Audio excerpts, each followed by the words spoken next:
Hi there, guys. So this is something I was thinking about it the other week, and I couldn't remember the photographer's name, but it's something I relate to quite a bit, and this is specifically just wildlife, nature, using shorter lenses to tell a different story. So when you're doing photography, you want to tell a story with it. So I'll link his work down below. I'm really blown away by it. I love it. It's very distinct, very different. But it's a wildlife photographer, and he does fine art. Um, and I don't even know if he owns some of the bigger prime. I think he might own a 300. I'm not going to even speculate. In some of the videos I saw, he was using like an 85 1.4 or 105 lens, and literally photographing wildlife, like the way he described it, I loved it. He said, "You wouldn't use a 400 mil lens or a 600 mil lens to photograph a beautiful woman." That's what he said. He said you'd use like a normal lens. I mean, shots of polar bears with like a 50 mil lens, and it's just like stunning, and the angles are low, so you're not above the subject, and it's just like jaw dropping. And I was thinking about that. I said it in the comments. Another one. My most used lens is a 24 to what is it? 24 to 120, a Nikon 24 to 120. And I find even when I'm photographing stuff like bison and herds like that, like I've gotten very close and sat down and gotten quiet and let them get comfortable with me around and like really get at their level.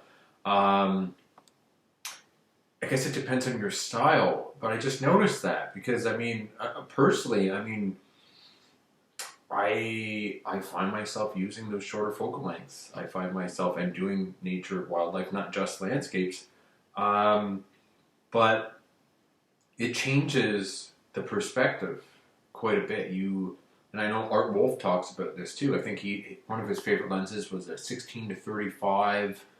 He had like a 70-200 f4, I think, but about how you have to tell a story more when you're showing more in the frame as opposed to really isolating and excuse me, using say a faster aperture there. But I will link his work down below. I just wanted to get you guys thinking when you're photographing your wildlife, your nature, consider pulling out those primes, but the shorter lenses. So I mean, I've pulled out 135s, 50s, 24s, things like that. Not only is it going to be super sharp because it's a prime, it's going to get you thinking differently, and you're going to work the angles more, and it's going to create a completely different story for you to tell with your images. And I mean, you look at David Yarrow's work, like, I think some of the shots he was selling before were like 5,000 pounds for a shark picture with a seal. But we're talking like very distinct pictures that will stand the test of time. Like, I saw his stuff before, and he mentions Ansel Adams. I like his style. I love his style. It really resonates with me, really, really, and I love it. So yeah, consider that. If you're used to one of these guys, you're used to going, okay, obviously it's different. I'm thinking of birds here, things like that. Probably gonna be different.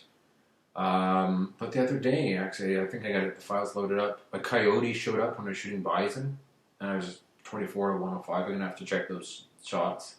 But yeah, it forces you. It changes your mindset. You have to tell a different story. Yeah, how can you incorporate this differently? How can you shoot differently? How can you shoot from different angles? Yeah, that's pretty much what I wanted to cover. So yeah, consider that. I mean, I was sitting here kind of like, whoa, you're in Africa, and like he was shooting an elephant with a 200, I think a 200 f2 Nikon within I don't know 20 feet, something like that, like only like a 200. And then he had a 105, and I think he might another video had like an 85.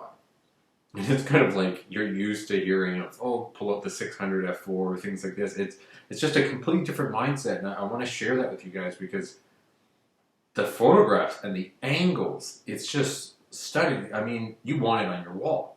You want it on your wall. You look at these shots and your jaw drops and you're just like, wow, like that is a stunner. So I'll end it there. Just consider this. Next time you go out and you're shooting wildlife, you know what? Even if, depending with birds, I've taken pictures of ducks with a 24-105 on my stomach, and I let them get used to me. I crawled literally on my stomach, crawled. I got to the point I was within a couple feet, and I was taking pictures of the ducks, no problem. Obviously, it's not going to be the same with certain animals, but I've actually done this on that was a sapsucker on a tree. Let it get very used to my presence.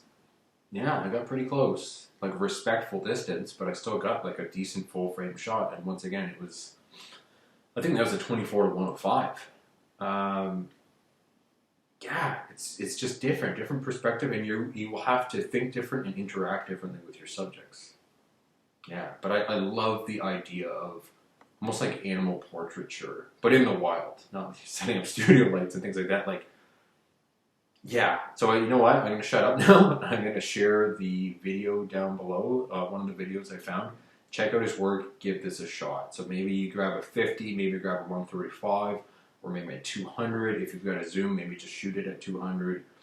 I know there's a lot of the 150s to sit 150 600s now, 200 500 lens. It'll become more affordable for the telephotos. But give it a shot and consider it. See what you can come up with. All right, I'm gonna end it there. Take care, guys.